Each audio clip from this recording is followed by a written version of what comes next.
کئی دفعہ جاتا ہوں، لیکن وہ جو فیلنگز ہے نا، وہ جو احساس ہے صحن رضوی کے اندر، وہ ہمیشہ وہی ہے جو پہلی دفعہ کا تھا، وہی ہے، یعنی وہ بدل ہی نہیں رہا ہے. یعنی ہوتا ہے نا انسان بار بار جائے کچھ نہیں، تبدیل ہی نہیں ہو رہا، پتہ نہیں کیا ہے. ایک شخص آیا، ہمارا نام نہیں، اس نے منع کیا شاید.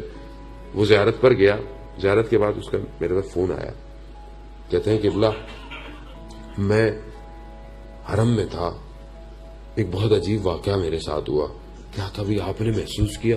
میں نے کہا کیا ہوا؟ کہتا ہے میں حرم کے اندر ایسا لگا کہ چلتے چلتے اچانک سے میں کہیں اور چلا گیا، اور وہ تھوڑی دیر کی جو میرے احساسات تھے، وہ جو فیلنگ تھی، میری سمجھ میں نہیں آ رہا تھا کہ میں کہاں پرواز کر رہا ہوں. مگر یہ کیا کیفیت آپ کے ساتھ یا کسی اور کے ساتھ بھی ہوتی ہے؟ میں کہا یہ تو ہر دفعہ ہوتی ہے کہ جب بھی جاؤ میرا مولا پتہ نہیں کہاں لے کے چلا جاتا ہے. ایک عارف نے سوچا کہ امام، آپ کو پتا ہے کہ ملینز لوگ شہادت پر امام کے پاس آئے ہوئے ہیں. اس نے سوچا کہ کس طرح ہر شخص امام سے گفتگو کر رہا ہے، امام کس کس کا جواب دیتے ہوں گے اور کب کب جواب. تو اس کے اوپر سے جب یہ برزخ نگاہ کھلی تو اس نے دیکھا کہ ہر زائر کے پاس امام رضا بیٹھے ہوئے ہیں، ہر زائر کے پاس. ہاں جی، یعنی سمجھنے کی کوشش کریں. آیت اللہ عظمہ بہجت نے فرمایا کہ جب حرم جاؤ تو یہ محسوس نہ کرو کہ یہ نہیں ہے، یہ بالکل ویسے ہی ہیں جیسے اپنی حیات میں تھے، جیسے ہیں. یعنی ہم کس طرح ہم در و دیوار دیکھتے ہیں، حرم بہت اچھا تھا، دروازہ بہت اچھا تھا، وہ فیروزے کا پتھر لگا ہوا تھا. نہیں عزیزان مات اللہ جوادی ہم نہیں بولتے ہیں، پھر تم در و دیوار اور ستون کو چومنے گئے تھے، تم ملاقات کرنے نہیں گئے تھے.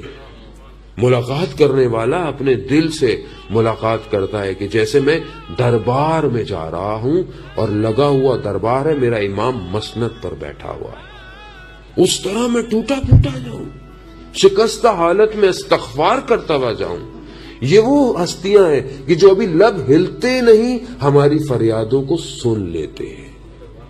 یہ کمال ہے، یہ اسی کو تو سمجھنا ہے ہم نے، کیونکہ یہ ہمیں سمجھ میں جب آ جائیں گے تو پھر وہی ہم بولیں گے جو شب عاشورہ خیموں کے اندر سے آواز آتی تھی، ماں ترکتو کا یا حسین، کہ حسین اب ہم آپ کو چھوڑنے والے نہیں ہیں، چاہے بدن کے ٹکڑے ہو جائیں. یہ معرفت چاہیے، ہمیں معرفت مل جائے. آیت اللہ شیخ عباس قمی کی جن کی کتاب تقریباً ہر شیعہ کے گھر میں ہے، واقعاً یہ خود آپ دیکھیں کتنا بڑا ایک اخلاص کا معجزہ ہے کہ ایک شخص نے کتاب لکھی کئی سال پہلے، جمع آوری ہے، دعاؤں کی کتاب ہے، لیکن ہر گھر میں ہے. کیوں شیخ عباس قمی؟ کیونکہ شیخ عباس قمی جو ہے وہ بیان کرتے ہیں کہ ایک دفعہ ان کے والد ایک مسجد سے واپس آئے، کہا کہ وہ ایک عالم مجلس پڑھ رہا تھا، کتنی اچھی مجلس پڑھ رہا تھا، تو بیٹا تم بھی کوئی مجلس پڑھ لیا کرو. تو شیخ عباس قمی نے کہا بابا دعا کیجئے میں بھی، جبکہ وہ شخص جس کتاب سے مجلس پڑھ رہا تھا وہ شیخ عباس قمی کی کتاب تھی. یعنی اخلاص. میں والد صاحب کیسی بات کر رہے ہیں، وہ میری کتاب سے مجلس پڑھ رہا ہے، لیکن اخلاص. کہتے ہیں کہ رات کی تاریکی مشہد، اتنی لائٹیں نہیں تھی. ایک شخص کہتا ہے کہ میں نے دیکھا کہ کچھ دور کوئی چل رہا ہے، اچانک سے روشن ہوتا ہے اور خاموش ہو جاتا ہے، روشن ہوتا ہے خاموش. کہہ رہا میں قریب جا کر دیکھا تو شیخ عباس قمی تھے. میں نے پوچھا کہ یہ کیا ماجرا ہے؟ کہتا ہے جب میں لا الہ الا اللہ بولتا ہوں تو بدن سے نور نکلتا ہے. عزیزان محترم، ہم لوگ بہت دور چلے گئے ہیں. یہ ہمیں بلا رہے ہیں، ہم نہیں سمجھ رہے. یہ بلاتے ہیں آؤ آؤ، ہم تمہیں دیتے ہیں، ہم تمہیں دینے کو، تم آؤ تو صحیح.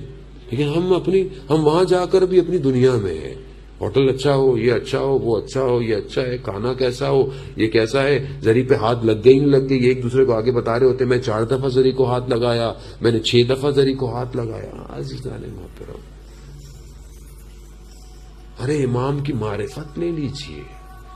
امام کو جا کر یہ کہہ دیجئے مولا میں آپ کے لیے آیا ہوں، گو کہ گناہ گار ہوں، خطا کار ہوں، میں آیا اس لیے ہوں کہ آپ نے مجھے بلایا ہے، مگر ہو سکتا ہے کہ آپ مجھے بلائیں اور میں نہ آؤں. شیخ بہائی کہ جنہوں نے حرم امام رضا کی کنسٹرکشن کی ہے، فقیہ اور مجتہد تھے، مگر ہر علم پر عبور تھا، بہت بڑے جو تھے وہ کنسٹرکشن جو تھی وہ ماہر تھے اپنے زمانے کے. حرم انہوں نے ڈیزائن کیا. جو دروازہ بنا رہا تھا اس کو کہا کہ یہ ایک تعویذ ہے, جب دروازہ بن رہا ہو تو یہ تعویذ لگا دینا. سنا ٹھیک ہے. جب دروازہ بننے کا وقت آیا تو خواب میں اس نے مزدور نے دیکھا کہ امام آئے ہیں, کہا اس تعویذ کو مت لگانا. ایک دفعہ دیکھا, 2 دفعہ دیکھا, 3 دفعہ, اس نے دروازہ بنا دیا. شیخ عباس قمی آئے, پوچھا تعویذ کا, کہا وہ میں نے نہیں لگایا. ارے کیوں نہیں لگایا تم؟ میں تو کہہ کے گیا تھا. کہا میں کیا کرتا, امام میرے خواب میں آئے, ان کا اس تعویذ کو مت لگاؤ. شیخ عباس قمی گریہ کرنے لگے, رونے لگے. کہا کیوں رو رہے ہیں؟ کہا میں نے جو تعویذ بنایا تھا وہ یہ تھا کہ کوئی بھی جو حرام کی اولاد ہو یعنی حلال زادہ نہ ہو وہ حرم میں داخل نہ ہو, مگر امام یہ نہیں چاہتا.